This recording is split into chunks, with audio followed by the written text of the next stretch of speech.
So what is going on with the US economy? I mean, are we heading for a cliff or is everything basically fine? If you've been watching the headlines, you're probably getting some serious whiplash.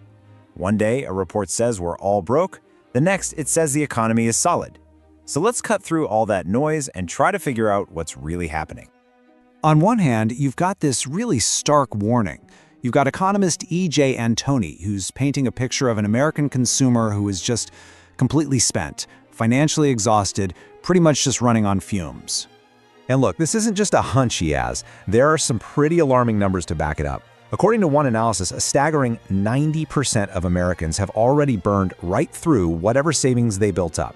And what that means is they're leaning more and more on things like credit cards and loans just to get by, which, paints a picture of some very real, widespread financial stress. So this brings us to our first big question. Are we staring down the barrel of a full-blown consumer crisis? Is the main engine of our economy about to just stall out? Okay, that's a compelling and frankly pretty frightening picture. But like with most things in economics, you've always got to ask, is there another side to this? Is there a different, maybe more measured perspective out there? Well, to get that other side of the coin, we've got to turn to the official watchdog of the entire banking system, the FDIC, right? This is the government agency whose whole job is to make sure our banks are safe and sound. And, well, their report tells a very, very different story. All right, so let's dive into that official report. Let's get the inside view on the health of the entire banking industry.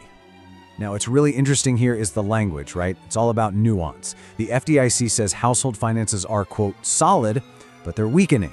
They see risks that are rising, sure, but only in specific areas, not a huge wave hitting everywhere at once. And here's the kicker. They point out that even though some people are falling behind on their loans, the numbers are absolutely nowhere near the crisis levels we saw back in the Great Recession. So, we're left with this huge puzzle. On one hand, the consumer is tapped out. On the other, the system is solid. How can both of these things possibly be true at the same time?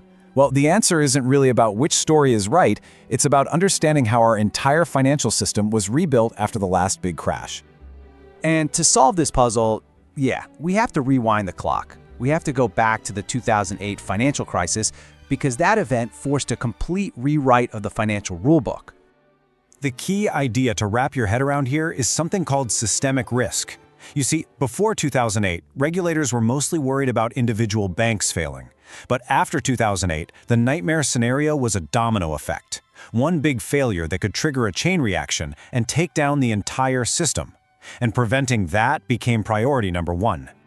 And this chart just lays out that massive shift perfectly. The Dodd-Frank Act in 2010 basically created a whole new playbook. Before, regulation was all chopped up into silos, and you had these risky shadow banking operations that could just escape supervision.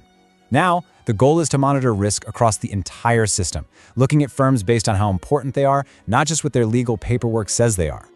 So here's the crucial point. The whole goal of this new system, it's designed to act like a firewall. It's built to allow for problems in one part of the economy, like, say, consumers struggling with credit card debt, without letting that fire spread and burn down the whole financial house.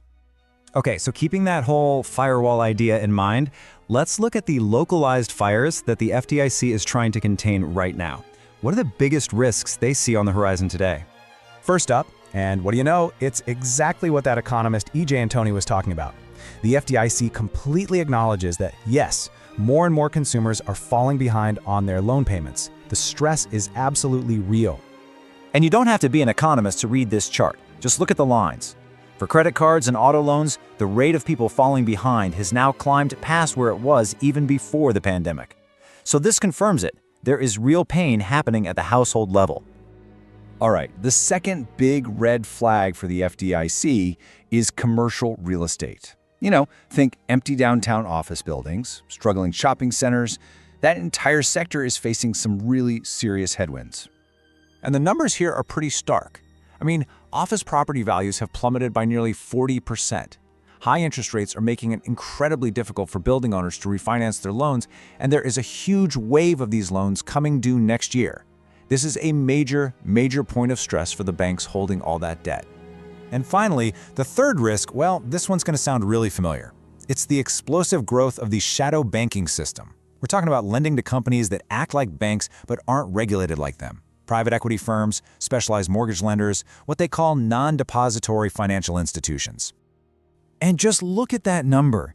Since 2010, bank lending into this less regulated space has grown at a jaw-dropping 22% per year. That's not just growth, that is an explosion. And you can bet regulators are paying very close attention.